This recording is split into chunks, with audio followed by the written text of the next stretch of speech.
Molecularity के और कुछ एग्जांपल अपन ने पहले डिस्कस किए थे, उसमें स्यूडो फर्स्ट ऑर्डर रिएक्शन की अपन ने और बात कर ली थी। नाउ नेक्स्ट एग्जांपल, अपन ने इन्वर्जन ऑफ शुगर केन की बात करी थी, है ना, याद है, C12H22O11 और हाइड्रोलाइसिस करेंगे तो इन्वर्जन हो जाएगा C6H12O6 और साथ में क्या बनेगा C6H12O6। एक तो बनेगा सुक्रोज और एक बनेगा ग्लूकोज। इसमें से ये L कॉन्फ़िगरेशन का था, ये D कॉन्फ़िगरेशन का था, और ये जो शुगर केन है ये कौन से कॉन्फ़िगरेशन का था अपने पास, L कॉन्फ़िगरेशन। तो L का, और जब अपन ने हाइड्रोलाइसिस कराया तो एक L और एक D दो कॉन्फ़िगरेशन बन रहे, है ना, और अपन ने इसको क्या कह रखा है कि ये तो इन्वर्जन है। क्यों? क्योंकि जो D वाला कॉन्फ़िगरेशन है वो थोड़ा सा और ज़्यादा बनता है, तो उस कंडीशन में अपन क्या कह सकते हैं कि L कॉन्फ़िगरेशन D कॉन्फ़िगरेशन में कन्वर्ट हो गया, तो उसको अपन ने इन्वर्जन ऑफ शुगर केन के नाम से। और अब इसका रेट कांस्टेंट निकालते हैं। अब इसकी रेट जो एक्सपेरिमेंटली है वो क्या निकली अपने पास, K C12H22O11 की पावर 1 और H2O की पावर 1। ये अपने को बताया कि ये तो H2O है, ये हमेशा एक्सिस में होगा, ये एक सॉल्वेंट भी है और उसके कारण से ये क्या हो गया हमारा कांस्टेंट। तो इसको और इसको दोनों को मिलाकर एक नया कांस्टेंट लिख देते हैं, rate is equal to K dash और C12H22O11। अब आपको कोई ऑर्डर पूछे तो आराम से क्या कर सकते हैं अपन, ऑर्डर डिफाइन कर सकते हैं कि ये तो फर्स्ट ऑर्डर रिएक्शन है। मोलिकुलरिटी की बात करेंगे तो क्या बात करेंगे अपन, इसकी मोलिकुलरिटी 2 है क्योंकि ये और ये दोनों आपस में रिएक्शन कर रहे हैं। ठीक है, तो कहीं पर भी अगर आपको स्यूडो फर्स्ट ऑर्डर के बारे में या स्यूडो सेकंड ऑर्डर का भी एग्जांपल एक मैं लेके बता दूंगा कि अगर रिएक्शन आ रही है तो उस कंडीशन में ऑर्डर और मोलिकुलरिटी अगर सेम नहीं है, इट मीन्स वो स्यूडो ऑर्डर रिएक्शन है। ठीक है भाई, और आइडेंटिफाई करने का सबसे अच्छा तरीका है कि वहाँ पर आपको कोई ना कोई क्या मिलेगा, कोई ना कोई सॉल्वेंट मिलेगा जो एक्सेस अमाउंट में होगा। ठीक है, जरूरी नहीं है H2A हो, कुछ और भी होगा। अगर वो एक्सेस अमाउंट में है तो उस कंडीशन में वो स्यूडो ऑर्डर रिएक्शन हो जाएगी। ठीक है भाई, एक एग्जांपल लेता हूँ। जैसे अपन ने एक रिएक्शन ली है 2A + B गिव्स C, एक एलिमेंट्री रिएक्शन अपन ने बात कर ली है। तो रेट क्या निकलेगी हमारे इसके अकॉर्डिंग, तो रेट निकल गई अपने पास K A की पावर 2 और B की पावर 2, 1 है ना, 1 हो जाएगा।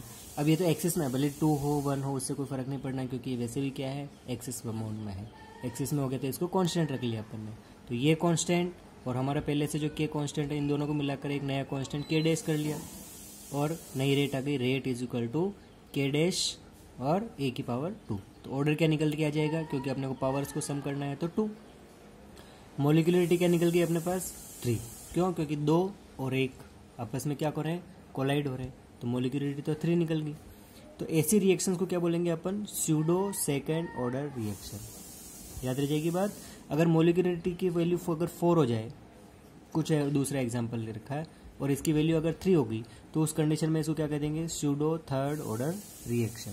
ये सारी बातें जो अपन कर रहे हैं ये किसकी है खाली, और एलिमेंट्री रिएक्शंस की है। कॉम्प्लेक्स रिएक्शन की अभी अपन ने बिल्कुल भी बात नहीं करी। कॉम्प्लेक्स रिएक्शन यानी कि मल्टी स्टेप से रिएक्शन होने वाली।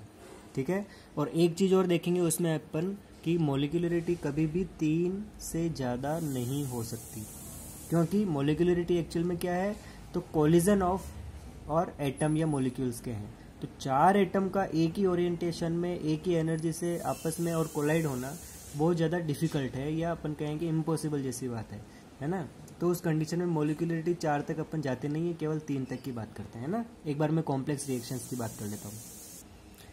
एक रिएक्शन ले रखी है अपन ने, ये complex multi step reaction, complex कह दो या मल्टी स्टेप वाली रिएक्शंस कह दो। एक रिएक्शन ले रखी है अपन ने NO2 CO के साथ रिएक्शन करके बना रहा है NO और CO2।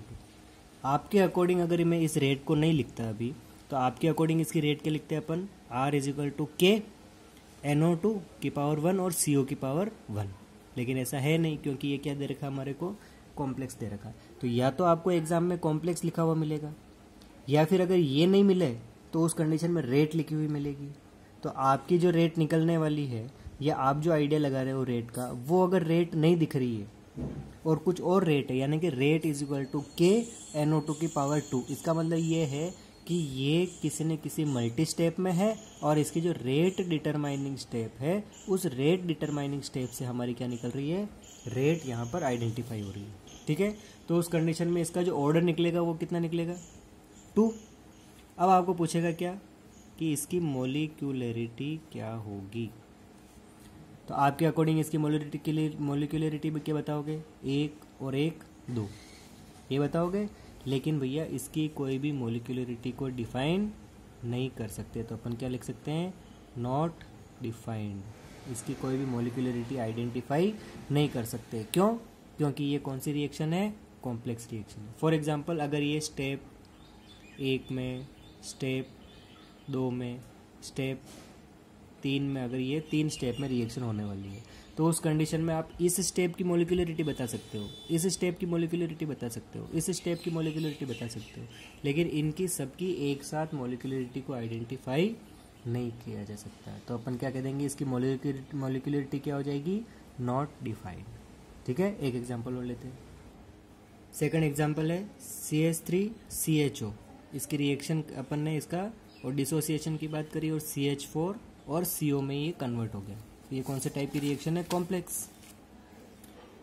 कॉम्प्लेक्स रिएक्शन है, या फिर इसकी रेट अलग होगी। तो अपने को जैसा लग रहा है कि इसकी रेट क्या होनी चाहिए, rate is equal to K और CH3CHO की पावर 1, लेकिन एक्सपेरिमेंट में कैसी आई है, rate is equal to K CH3CHO power 3/2 experimentally है। तो ऑर्डर क्या निकल जाएगी, सिंपल सा 3/2। ठीक है, अब इसकी मोलिकुलरिटी क्या निकलेगी, तो आप लिखोगे 1, लेकिन 1 तो हो नहीं सकती। क्यों? क्योंकि ये कॉम्प्लेक्स रिएक्शन है, तो अपन क्या लिख सकते हैं, नॉट डिफाइंड। ठीक है भाई, एक इम्पोर्टेंट नोट लगा के लिख लेना कि कभी भी molecularity greater than and equal to है is less than 3 and equal to. ठीक है भाई, ये कभी भी 3 से ज़्यादा नहीं हो सकती।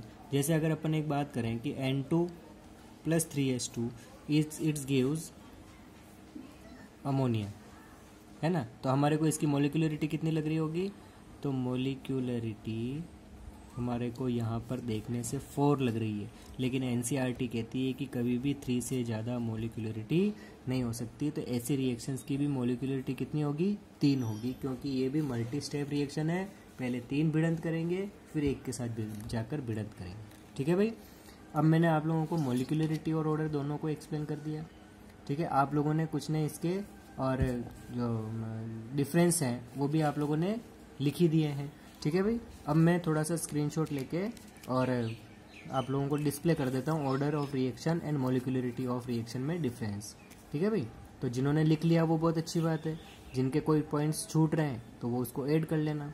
ठीक है भाई, हो सकता है मेरे पॉइंट कम हो, आपके पॉइंट ज़्यादा हो, इससे कोई बहुत ज़्यादा मेजर डिफरेंस नहीं है ना। तो इम्पोर्टेंट जो पॉइंट्स हैं उसको मैं यहाँ पर डिस्प्ले कर देता हूँ। ये आपके ऑर्डर एंड मोलिकुलरिटी में डिफरेंस है। ठीक है भाई,